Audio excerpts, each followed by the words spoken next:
Être musulman, c'est être arabe. Non, pas nécessairement. Je pense que c'est intimement lié. Pas forcément. Pas forcément. Il y en a qui sont peut-être musulmans, ils pratiquent pas. On peut être arabe sans être musulman.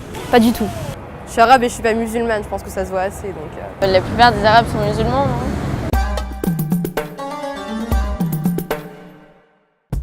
La confusion entre musulmans et arabes.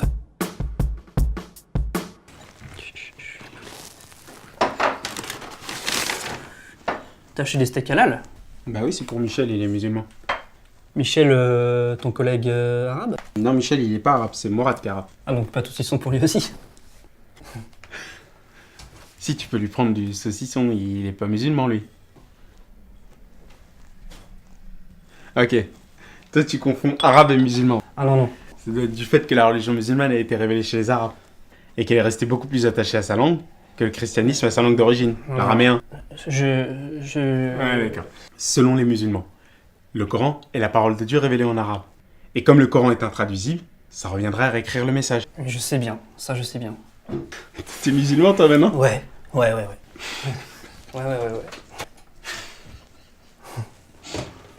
N'importe quoi. Pendant 3 siècles, l'arabe fut la seule langue officielle du monde islamique. Encore aujourd'hui, près de la moitié des musulmans du monde écrivent dans cet alphabet arabe. C'est toi, Mourad? Non, c'est Jean-Noël. T'es arabe?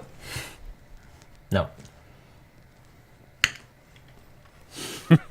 Vous allez finir par comprendre.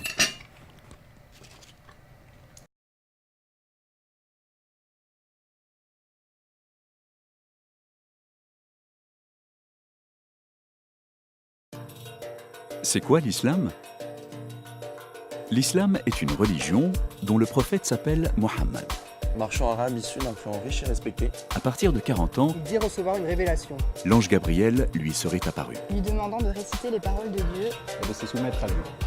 Le mot islam signifie littéralement soumission à la volonté de Dieu Allah veut dire Dieu en arabe. pour toutes les religions. Le Dieu des musulmans est un et Il n'y a pas d'autre Dieu que lui. il a envoyé les prophètes pour guider les hommes, Il leur a donné le Coran. qui est le livre saint de l'islam. Il existe 2 grands courants dans l'islam, le sunnisme et le chiisme. L'islam sunnite, majoritaire, On est fondé sur 5 piliers. La profession de foi, shahada, La prière. salat, l'aumône zakat, et le jeûne du ramadan. saum, Le pèlerinage à la Mecque. hajj. Sunna. Ou tradition comprend le Coran, Et des hadiths. qui sont des recueils compilant les paroles et les gestes de Mohammed.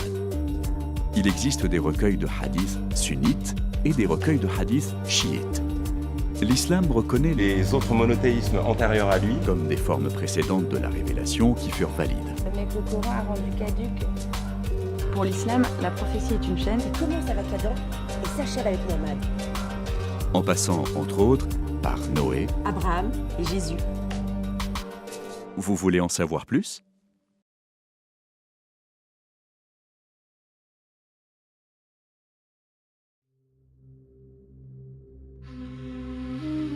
Chiisme, sunnisme. Les premières dissensions entre musulmans apparaissent dès la mort du prophète autour de la question de sa succession. Cette opposition se construit lentement au cours des 7e et 8e siècles pour donner naissance à 3 grands courants, dont 2 sont aujourd'hui très largement majoritaires, le sunnisme et le chiisme. Il existe beaucoup de points communs entre les chiites et les sunnites. Ils partagent notamment 5 obligations, que sont la profession de foi, la prière, l'aumône, le jeûne et le pèlerinage à la Mecque. L'une des principales différences est que dans le sunnisme, il n'y a pas d'intermédiaire entre le croyant et Dieu, et donc pas de clergé, alors qu'il existe un clergé structuré dans le chiisme. Dans le sunnisme, le terme imam désigne celui qui dirige la prière. N'importe qui dans la communauté peut être imam. Mais dans le chiisme, les imams étaient les descendants de Mohammed et de son cousin Ali, qui seuls avaient la légitimité pour gouverner la communauté des croyants. Depuis la disparition du dernier imam au IXe siècle, les savants religieux, les oulémas, sont considérés par les chiites comme les seuls détenteurs légitimes d'un pouvoir religieux. Nommés par l'État, Le moufti est dans chaque pays sunnite la référence en matière d'interprétation de la loi musulmane. Et le soufisme. Le soufisme, quant à lui, est un ensemble de pratiques mystiques apparues au 8e siècle. Le croyant sunnite ou chiite cherche à se rapprocher du Créateur par différents procédés. Prière, incantation, danse, méditation, etc. Il met l'accent sur l'individu et non sur la communauté.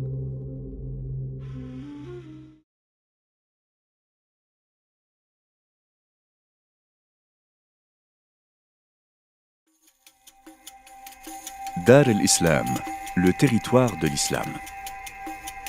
Pour les juristes musulmans du Moyen-Âge, le monde est divisé en deux parties. En premier lieu, le Dar el-Islam, territoire où le souverain est musulman, même si la majorité de la population ne l'est pas forcément. Les non-musulmans étaient en effet nombreux à vivre sous la domination de l'islam, notamment les juifs et les chrétiens. En second lieu, le Dar el-Harb est le territoire de la guerre, dans lequel peu de musulmans vivaient alors.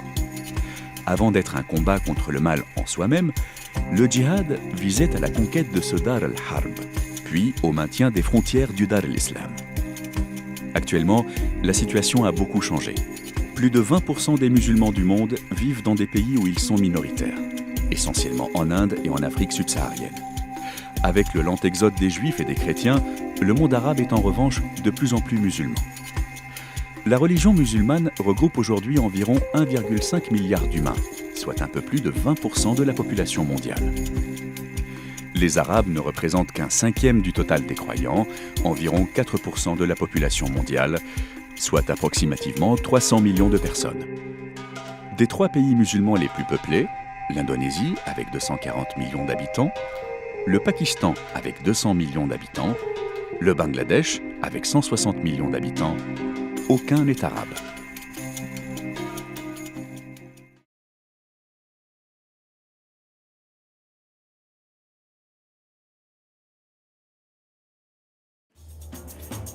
Islam et islam, musulman et islamique. Il est devenu de tradition d'écrire en français islam pour désigner la religion musulmane et tout ce qui s'y rattache. Et islam pour les réalités de la civilisation. On parlera de religion musulmane, de droit musulman, parce que le droit musulman dépend directement des normes posées par le corpus religieux. On parlera en revanche d'art islamique, d'empire islamique, de géographie du monde islamique, où les minorités non musulmanes furent toujours nombreuses. Islamique, islamiste... Votre café, messieurs. Merci. Des morts de partout. Il y en a marre des islamiques. Oh non, tu peux pas dire ça. Pas toi quand même. Pourquoi? Écoute, faut pas confondre islamique, qui relève de la civilisation d'islam, et islamiste, qui est un courant politique qui veut faire de la religion musulmane le centre de la société islamique. Ah, ok. Et du coup, exclure les non-musulmans ou les renvoyer dans les marges de la société. D'accord. Maintenant, vous le savez.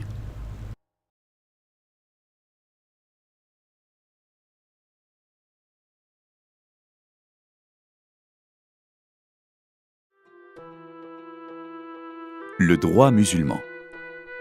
Dans les pays musulmans, le droit est appelé le fiqh. Littéralement, ce terme désigne la connaissance de la loi religieuse, la charia, c'est-à-dire l'ensemble des règles confiées par Dieu à Mohammed pour régir la communauté des croyants musulmans. Le droit s'appuie sur deux sources fondamentales, le Coran et l'ensemble des traditions liées à la vie du prophète. Pour étudier les cas pratiques, les juristes les interprètent en se basant sur les consensus déjà établis et le principe d'analogie. Le sunnisme connaît 4 grandes écoles juridiques. Le chiisme, 3 grands courants. Mais les interprétations ne sont évidemment pas uniques ni figées dans le temps. Elles s'adaptent à de nouveaux contextes et à de nouveaux besoins. Le 19e siècle a marqué une grande évolution dans le domaine du droit. Sous l'influence européenne, les lois ont été mises par écrit sous forme de codes, ce qui a réduit la place de la jurisprudence musulmane. Les interdits. En matière d'alimentation, les musulmans doivent respecter un certain nombre d'obligations et d'interdictions. Il leur faut manger une nourriture halal, c'est-à-dire licite. La viande doit provenir d'une bête égorgée selon un rituel bien précis, et ils n'ont pas le droit de consommer son sang sous quelque forme que ce soit. Le porc et la charcuterie qui en est extraite leur sont interdits aussi. Par ailleurs, l'alcool est interdit par l'islam, mais exception faite de l'Arabie Saoudite, qui le prohibe strictement, on en trouve dans tous les pays arabes. Au Maghreb et au Proche-Orient, le vin, la bière, mais aussi des alcools anisés, araq, sont des produits locaux et demeurent facilement accessibles. Enfin, l'intérêt bancaire est interdit, ce qui entraîne la création de banques spécifiques.